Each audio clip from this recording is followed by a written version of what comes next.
Well, hi there, she smirked. I'm Diana Montford, the world's first transgender television journalist.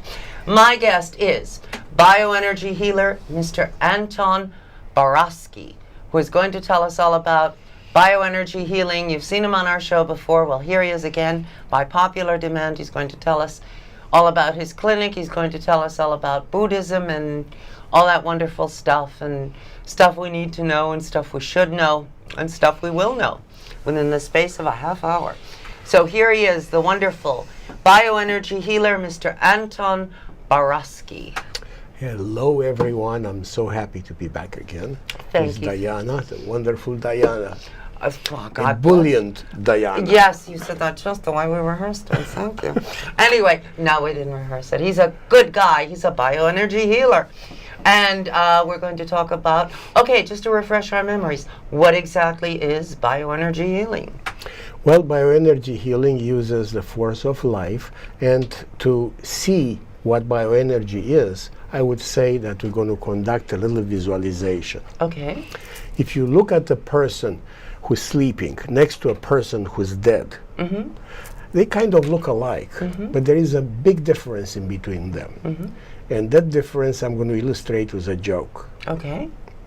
You know, this is a joke that circulated about 30 years ago in New York. Okay. It was about a time when Leonard Bernstein passed, you know. Yes. And people were saying right after, he says, what is Leonard Bernstein doing right now? And the answer was, he's decomposing. Oh, now, going back to now, going back to the image that you had before, the person who is dead will decompose, while the person who's sleeping stays composed. That factor that keeps him together is the energy of life, or bioenergy. Well, I've noticed when my grandmother died at nearly 94 years of age, even though she was unconscious before she died, once she died and her soul left, before she was an unconscious person, after her soul left, she was basically a piece of meat. I noticed that. Yeah, it's a quality that sensitive people can sense. You cannot fully describe it, but yes, life leaves the body. Is there a soul?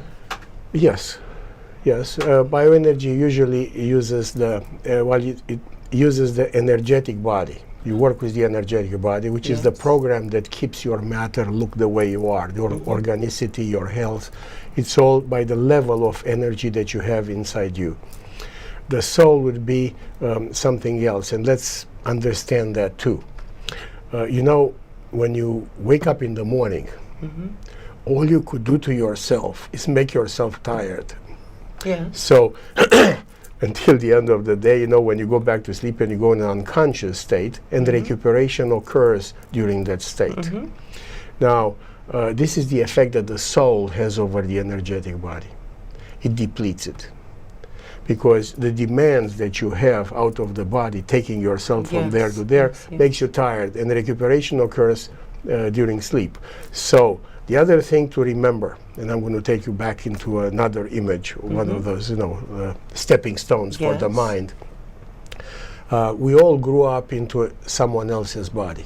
You grew up in your mommy's tummy, right? You know, right? So in that space, you know, when you were a little more than a zygote, something, you know, you were floating in amniotic fluid, and you were warmed. The warmth came from the mother. You were fed. You were breathed. You were pooped. Everything was done for you, and you were into a space that you had no gravity because you were in fluid, floating. That's where you grow organs. In that state. So there is a memory of that state in all of us. So being in someone else's field and being cared for is something that is natural to human beings. Everyone during a bioenergy treatment has a memory of that. So I would say that if you could induce into a person a state resembling sleep and evoking that memory, you'll induce healing into that person. Now, we talked about getting up in the morning and then getting tired during the day.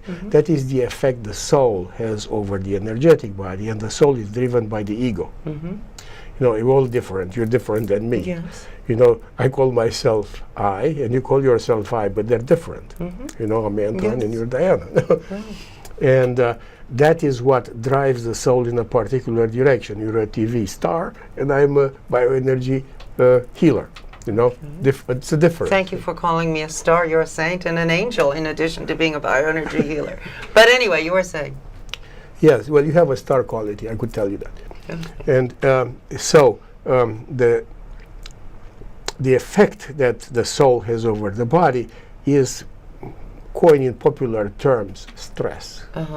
Okay, I'm stressed on my job. I can't take it. Well, if someone doesn't work and just sits at home all the time watching silly TV shows like this one, would that person be stressed? Not it wouldn't be the same kind of a stress, but I don't know what to do. There's nothing to do. What am I going to do? Like now? little kids. Yes, and I'm so bored. You know, I'm going to find some entertainment. Let me flip the channels, and then you ache from doing nothing. You know, well, it could occur in many ways. But yes, but many people who are unemployed these days are feeling that now. Yes, indeed. And there are a lot of the conditions that are connected to stress, like ulcers, irritable bowel syndrome. You know, it's a plethora of ailments. You know, people have back problems. Yeah, I myself had lower back pain for many years due to stress, and I got over it once I learned to relax. Yes. So that what you call the relax is actually emulating sleep. So when you could induce a state of that nature, either through exercise, meditation, or seeing a person like myself, then you re-stimulate this process of regeneration or recuperation, or you know, I call what I do energetic rejuvenation. Now, how can people find you? How can they access the help you have to give? Well, I have a website like everyone else. It's called Energetic Rejuvenation, www.energeticrejuvenation.com, and then you'll see what I do and how much I charge and where I work. Well, you have your own clinic in New Rochelle. I have a clinic in New Rochelle that is actually a benefit to the public. I do charity work in there, and I treat anybody who walks through the door. Whether you have money or not, and if you do have money, please pay whatever you can pay. The money goes directly to the foundation, and it's fully tax deductible. And I do that 3 days a month. In addition to your own for-profit practice. Yes. Because you have to live and pay your know. bills. So my practice is right now at the Edgar Cayce Center in Manhattan on 30th Street at 8th Yes, it is Avenue. 241 West 30th Street between 7th and 8th Avenues, second floor, I believe. Correct. And it was a match made in heaven, I presume, because most people in this place don't require a full educational protocol before they go. They've already been educated. But if you don't know anything about this, it says, how does it work? What does it happen? What does it do to me? Okay, I have a pain in my back. Can you do something for me? Actually, pain is relatively easy to remove. You know, 20 minutes later you will feel less pain, or the pain will be gone. What's very hard is to keep it from coming back. Because whatever you did with your life up to that point, you know, brought that condition. And the same stress is still there, and you will just get it. So you have to change something in your behavior that brought that particular event. That's how I got rid of my lower backache. Exactly, and you have to identify its cause. When you identify the cause, at least you know what you should avoid. Well, I had a job I hated, and that was what was doing it, you know. Yes. A job that I liked, but eventually I got bored with. Well, that's kind of typical. People have conditions. It might be the mother-in-law, you know. Yeah, it's something. Or a bad relationship, or whatever. Yes, or it may be that, you know, you're not an assertive person or something. But, you know, psychological stress over the years, it's always held someplace. Like when you tense up, let's say you're driving, you know, something happened. Where do you tense up in your body? Everybody does it different. Some in the stomach, some in the back, some in the shoulders, some in the legs. You know, and then this done over many, many years, it's like a practice, you know. People practice mantras, people practice the violin, you practice stress, you know. You get very good at it. Isn't that a good point? You know, at some point it gets stuck into you. You got really so good that you have a physical result. You achieved it. Congratulations. Now it hurts, you have to do something about it. And that is when, you know, you go to the doctors, you go to the, you know, a naturopath, you go to a diet person, you know, and then you will see a person like me who will, you know, with, you know, intuitively, I will find out what that particular issue is. Once exposed, you know, we cooperate. You know, you may want to do the exercises that go with it, because, you know, you see me, I'll do something, but if it only lasts a week, what's the point? You know, it will come back. Well, you can come back every week. Well, you know, if you do the exercises that go with it, it's not going to come back. Now you're working with me. You know, so we see each other for over a period of months. Don't people have that syndrome of just going to someone and saying, here's my problem, please fix it, wake me when you're through? In other words, they throw their lives in your lap. Oh, yes. Save it would me. be so easy. Yes. It would be so easy. Let's blame somebody else for the problem. Well, you caused the problem. Let's put it this way. Maybe it was thrown into you, but, you know, there is always a cooperation as you are in a situation in which that problem came to. I couldn't agree more. I couldn't agree more. You know, but you can always leave a situation. Yeah. I was in local Democratic politics. It was very stressful. I said, I've had enough. And I took a break, and I went back to it later when I felt able to. Yes, but even that, you have to arrive at a conclusion and understand it, assume responsibility for it. Okay, often people come, you know, they have, let's say, a condition that they're very heavy in the body, you know, and I tell them, you know, I understand this, but you know, the person who has control over that hand, that's who's in charge, because that is the hand that brings the food to the mouth. But also the food industry is very much, you know, supersize me. The people today feel that they're not getting their money's worth if they don't get a huge amount of food. And that's terrible. Well, that is hypnotic, I would say. There is a distortion in perception. If you take the information that is given to you, it comes in packages, and behind that there are interests, you know, economical interests, and people do not actually are so doing good a lot because they're thinking of themselves. Yeah.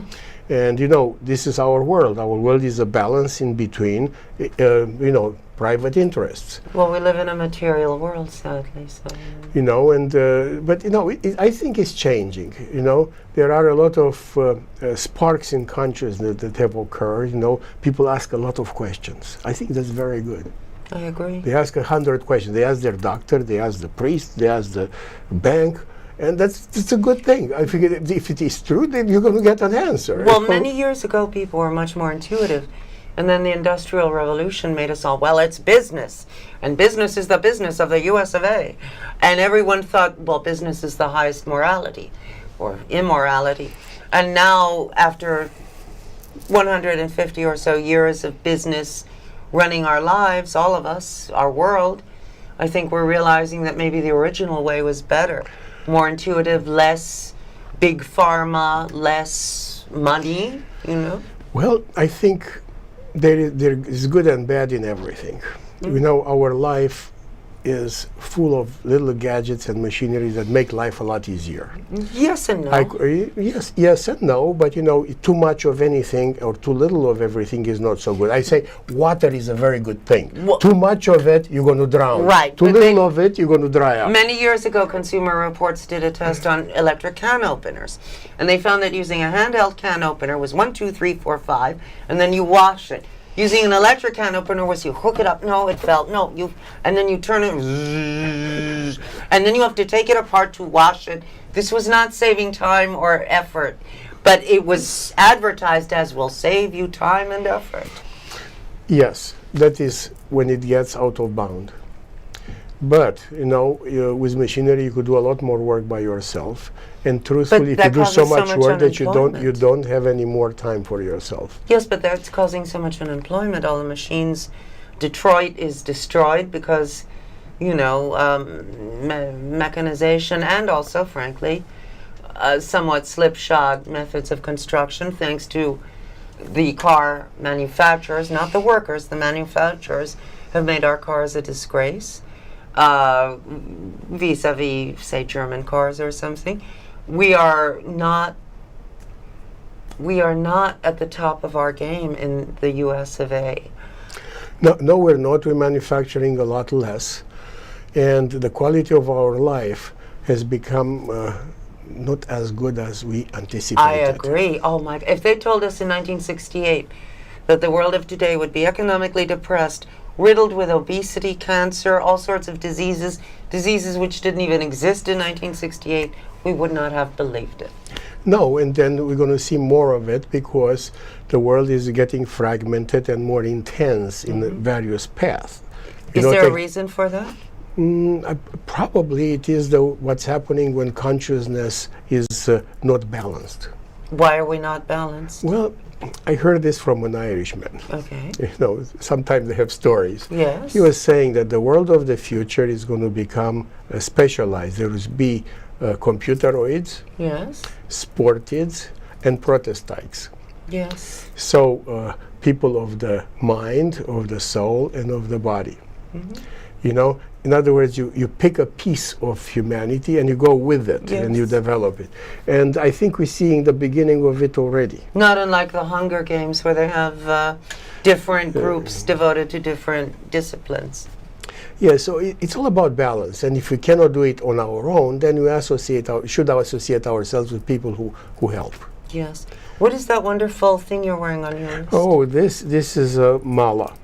It is. Let's hold it up to the camera. Right. All right. Well, it's a. Maybe I should take it out. You know, I'm a practicing Tibetan Bon. You know, part of healing is you go into different tradition. I had many masters, and Excuse me. I trained myself and master about 12 and over methods.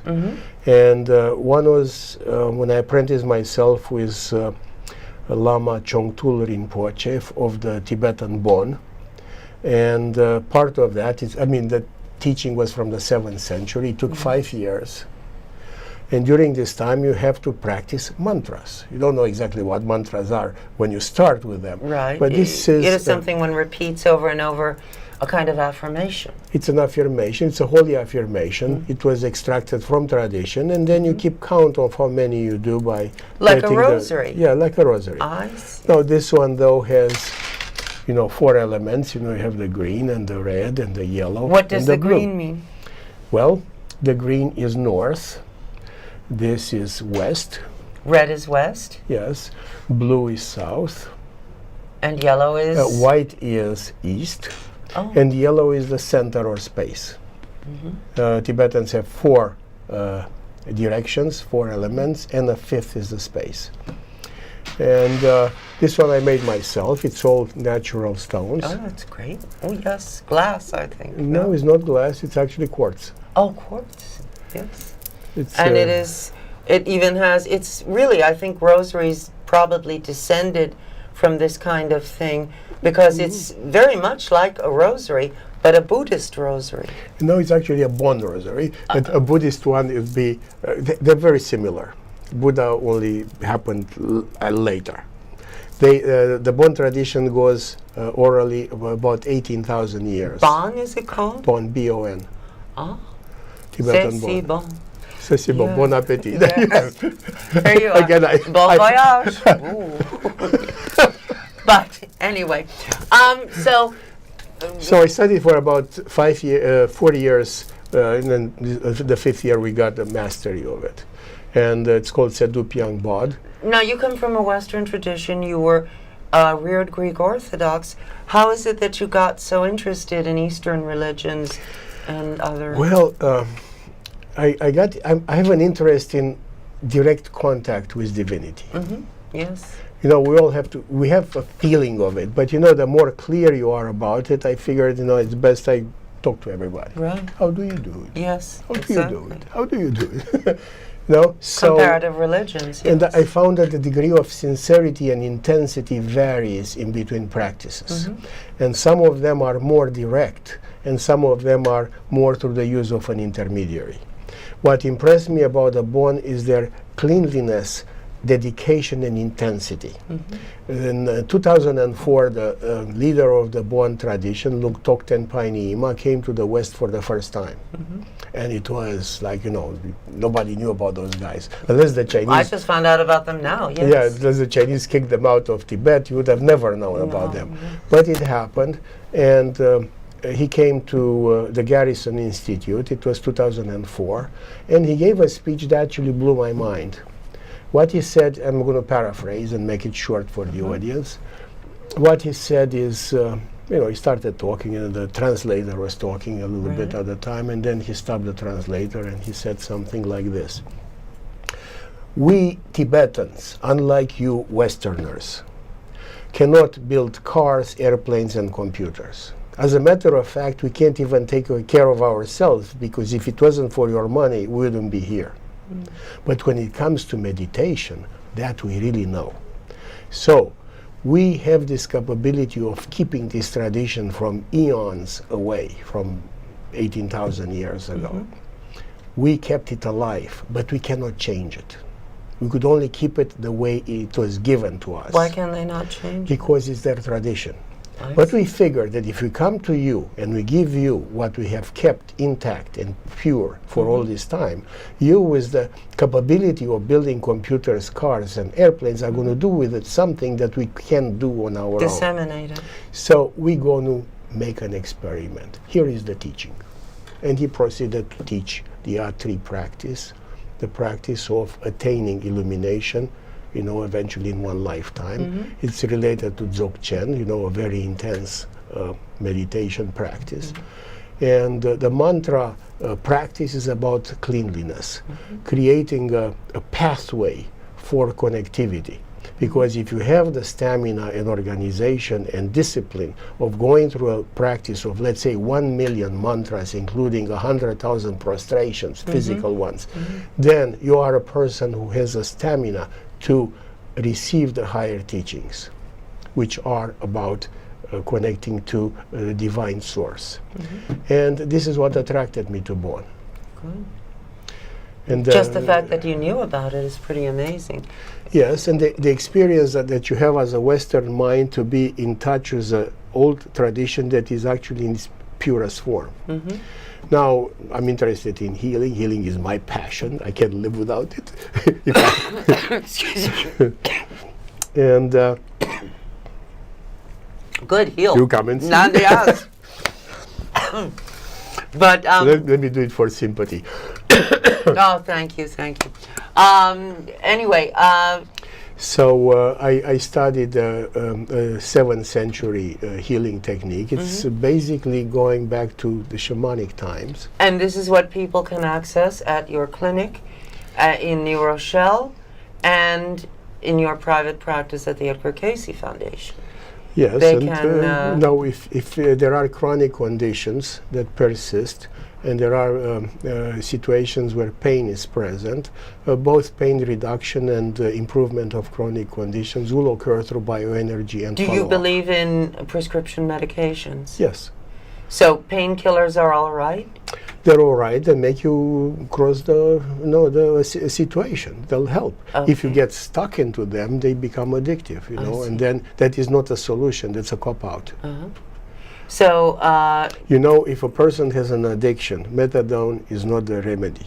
No. The remedy is letting go of the practice.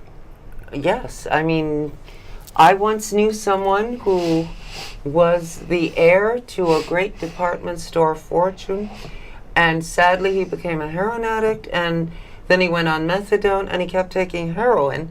And supposedly the two are inimical, and one will make the other, it'll make you sick. But I said, well, I mean, why are you doing this to yourself? And why do you take methadone if you also take heroin? He said, well, it's free. I will tell you something that comes from my observation. People who get into the habit of using drugs are actually people that seek spirituality. We all knew that. He was a friend of many of us, and we all sensed that he was spiritual but on the wrong path. Well, they are seeking spirituality, but they're not willing to do the work. No, I agree. You know, so they're looking for the short path. You cannot study mathematics by taking pills. You cannot become spiritual by taking drugs. Unless, of course, you use it as an aid to spirituality, like peyote or something. Okay, you touched on the subject that I actually researched. Okay. Because I didn't know. You know, people say shamans do We have this. 3 minutes. No, we have 2 minutes. Well, that may be for the next show. But Okay. so why don't we do that? Okay. Leave it for another time. Oh, sounds good.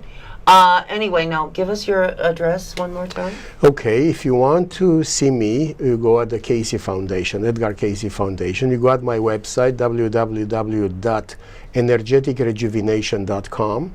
My cell phone number is 845-772-7200. And the clinic, the free clinic at New Dawn Foundation occurs once a month. You have to access the calendar by entering the New Dawn Foundation in Google. It will take you there. You look at the calendar, and it's usually Wednesday, Thursday, and Friday, the first week of the month, when the 3 days occur after the first. Okay. I don't know if you understood that, but that's what I meant. And this clinic is by donation. If you can't pay anything, that's fine. If you can pay something, please do, because it helps defray the expenses for those who can't. So anyway, my name is Diana Montford. My guest has been the truly brilliant and fascinating Mr. Anton Baraschi. Did I pronounce that correctly? Absolutely Oh, perfect. thank you.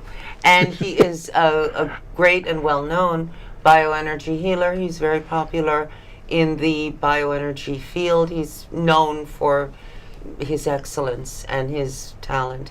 And the Edgar Casey Foundation would not allow him to practice there if he were not top drawer and 1,000% honest. I'm Diana Montford. This has been the Diana Montford Show. You know I love you. And you know even if nobody else loves you, I love you. I love you too. Anton loves you too. See, now that's 2 of us, okay? So we love you even if nobody else loves you. You're a lovable person. And I will see you next time. And you take real good care of yourself, because I love you a lot. Bye. God bless.